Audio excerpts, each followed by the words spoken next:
Ah, vous travaillez dans quel... Alors moi je travaille... Au département des Yvelines, on pense qu'une vie bien remplie, c'est avant tout une belle vie perso et boulot. On a réuni, le temps d'une journée, plusieurs professionnels du département qui mettent leurs convictions et leurs qualités naturelles au service de leur métier. Ou inversement. Vous écoutez Un job mais pas que, le podcast qui raconte comment des personnes comme vous et moi articulent leur vie autour de ce qui compte vraiment pour elles. Thierry, c'est à toi. Bonjour Thierry. Bonjour. Tu fais quoi dans la vie ? Je travaille à la direction des systèmes d'information et je suis en charge de ce qu'on appelle le data privacy, c'est-à-dire la sécurité des données hébergées par le département. C'est aussi bien sur la partie technique en relation avec le RSSI, donc le responsable de sécurité des systèmes d'information, que sur la partie réglementaire juridique avec la DPO, la déléguée à la protection des données. J'aime particulièrement mon métier, surtout en ce moment. En fin de compte, j'ai fait des années de technique.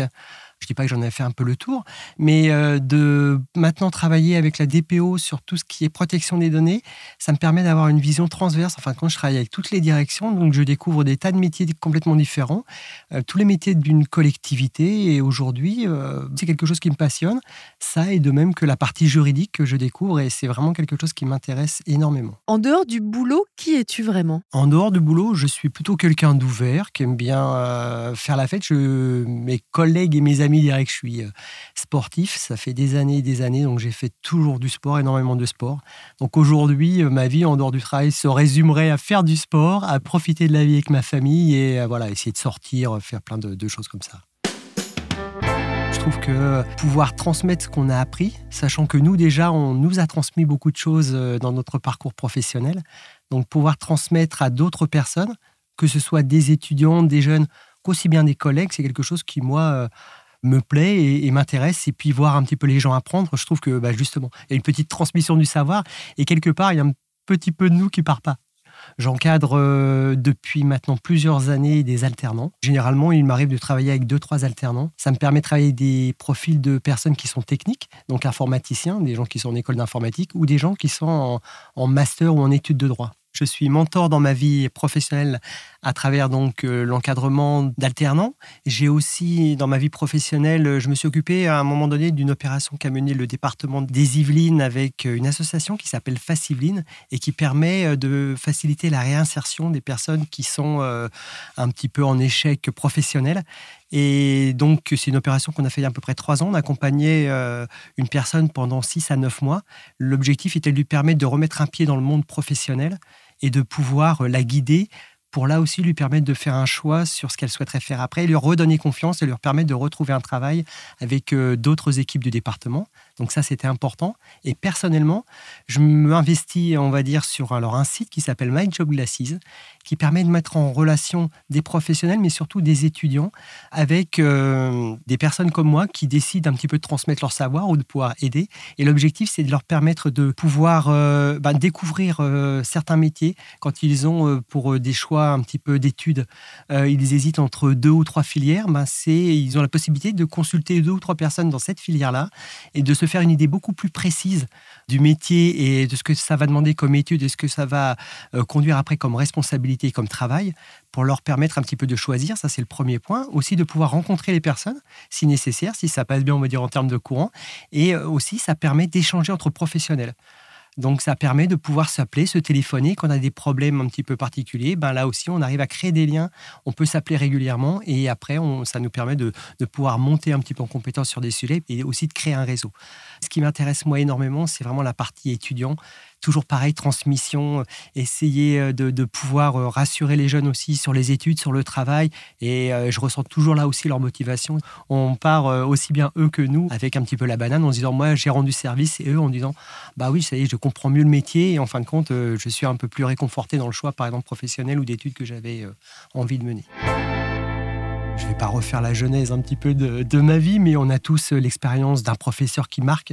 À un moment donné où on a des difficultés, par exemple, sur une matière. Moi, j'ai des souvenirs d'une professeure de français où je suis passé de cancre à très bien, mais avec beaucoup de patience de sa part. Et donc ça, c'était plutôt, on va dire, 5e, 4e à l'époque. Et un prof de maths qui m'a permis quand on passait le brevet, de pouvoir passer là aussi d'une très mauvaise moyenne, on va dire, à une moyenne vraiment extraordinaire. Enfin, pour moi, qui était entre 16 et 18. Et c'est du temps. C'est un professeur qui a dit, voilà, il a l'air d'en vouloir, il a des difficultés, qui allait voir de lui-même mes parents et qui a dit, je vais m'en occuper. Ça a pris 6 mois et le résultat, c'est que j'ai eu mon brevet. Et résultat même final, au niveau du bac, j'ai eu une excellente note. Moi, j'ai la chance aujourd'hui de pouvoir travailler avec des personnes alors que l'on sélectionne aussi. Alors, recruter ou sélectionner ou choisir plutôt. Voilà, je vais prendre mes mots. Choisir une personne avec qui on sait que professionnellement, c'est quelqu'un qui a envie d'apprendre. On ressent ça dans un entretien. Et quelqu'un avec qui on sait que ça va matcher. Aussi bien nous, personnellement, parce qu'on va l'avoir quand même assez régulièrement, assez longtemps, pendant plusieurs années pour certains. On peut aller jusqu'à 3 ans avec la même personne. Donc, c'est avec quelqu'un qui on va s'entendre, aussi bien nous que l'équipe aussi, et qui va pouvoir s'intégrer. Donc, je les sens hyper motivés, hyper volontaires. Je les sens sans problème de générationnel. Et même, je dirais que je les sens plus cool que nous. À l'époque, nous, c'est vrai qu'il y avait c'était plus marqué en termes de respect. Alors, je veux dire, on arrivait dans le monde du travail, donc on n'osait pas trop parler, on n'osait pas trop poser de questions. On avait surtout le fait de se dire, si je pose une question, peut-être qu'on va dire que je comprends rien. Alors que là, non, ils sont complètement ouverts, naturels. Et c'est ce que je trouve, c'est rafraîchissant. Puis après, ils nous ouvrent aussi des perspectives un petit peu avec des questions qu'on ne s'était pas posées. On se dit, ah oui, mais c'est pas bête, hein, on pourrait faire telle et telle chose. Et ils arrivent aussi avec de nouveaux outils, de nouvelles façons d'apprendre. Et donc, on s'enrichit nous aussi. Avant de se quitter, est-ce que tu as un talent insoupçonné à nous révéler ? Alors, j'aurais pu dire l'humour, mais je pense que mes collègues diraient non. ou ils diraient qu'on n'a pas forcément le même. Mais non, je suis un optimisme.